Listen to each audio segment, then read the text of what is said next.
Mon petit nom gâté, c'était sirop, parce que le sirop, on pouvait mettre avec toutes sortes de boissons et il y avait toujours un goût agréable, parce que voilà, je touchais à toutes les disciplines. J'ai commencé par le cyclisme traditionnel, l'école de vélo, et puis après, rapidement, on est arrivé au BMX, et puis à la descente VTT, au motocross, sport mécanique d'une manière générale, supermotard, monobike, rallye, karting. Et j'ai eu la chance effectivement de faire tous les sports où il y avait des sensations fortes et un moteur. Tout s'arrête après blessure, après une suspension en équipe de France, c'est un premier coup dur. Ensuite une EMI en 2002, donc, où là j'ai fait une expérience de mort imminente, où on a vu le couloir comme on dit. Et puis en 2003 je reviens, là je glane pas mal de titres, je reviens en équipe de France de descente VTT, je gagne une Coupe du Monde. Là vraiment c'est l'apothéose totale pour moi. J'avais 23-24 ans. Et puis en 2005 en Coupe du Monde en Espagne, à Vigo exactement, donc comme on dit ça...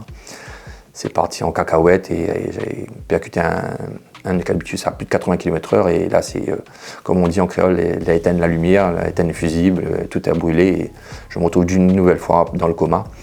Et là c'est la goutte de trop avec une prothèse au coude gauche, et multiples fractures de la clavicule. Je ne peux plus revenir à haut niveau et j'essaie jusqu'en 2012 mais c'est plus possible. Et rajouter à cela le cancer de ma mère, donc là j'ai dit stop définitivement en 2012. C'était la dépression, hein, clairement, et pourtant j'ai eu des grands rendez-vous, notamment en 2006 puisque je me suis marié. Mais j'ai l'impression qu'on fait des choses mais on reste accroché à nos rêves.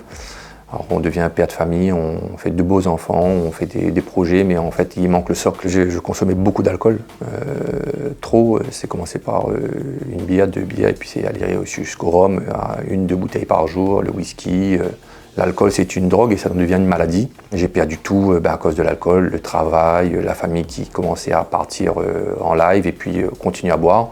Puis je perds mon dernier travail dans une collectivité en mars 2024. Et là, je sombre et puis je fais un burn-out. Je perds plusieurs kilos d'un coup, je ne mange plus et puis je continue à boire. C'était matin, midi et soir. L'alcool a fait que je touche le fond. Après une animation de course de côte au tampon, on descend et puis j'ai froid et puis je me dis il me manque quelque chose, donc je vais à la boutique pour acheter les fameuses 2 bières qui me manquent parce que j'avais pas mangé de la journée et j'avais pas bu de la journée. Heureusement que je n'ai pas pu acheter finalement parce que j'aurais acheté ces 2 bières et je serais peut-être mort aujourd'hui selon les médecins. Donc je n'ai pas eu le temps d'acheter ces bières là et donc j'ai fait un délirium tremens, donc une crise d'épilepsie avec un gros traumatisme crânien. Je suis tombé de ma hauteur contre un bar. Et donc rapidement, j'ai été pris en charge. Donc 5 jours d'hospitalisation intense avec des hallucinations intenses. Et puis là, je me réveille et puis je veux rentrer chez moi et on me dit que c'est pas possible encore et il faut faire donc tout ce qui est batterie de tests. Aller au CMP, donc centre médico-psychiatrique, d'aller en service addictologie, de tout ça. Je me dis waouh, non, c'est pas possible. Mais là, je prends peur et là, c'est le choc du sursaut d'orgueil et je retrouve la force et par la grâce que je connais. Plus jamais retouché d'alcool depuis 10 mois, le 27 octobre 2024. C'est une renaissance, c'est la providence, je crois qu'il faut vivre ça pour comprendre. Et l'association est née de ça. Pourquoi? Parce que c'est un projet qui me tenait à cœur depuis l'arrêt brutal de ma carrière. C'est de la lumière, d'être exposé et puis de vous prendre et vous jeter comme une chaussette, comme un simple employé qui existe par son travail, par sa passion, par son sport. Et moi, ça m'est arrivé dans le sport. Je voulais monter cette association-là depuis très longtemps pour cette reconnaissance du sportif de haut niveau.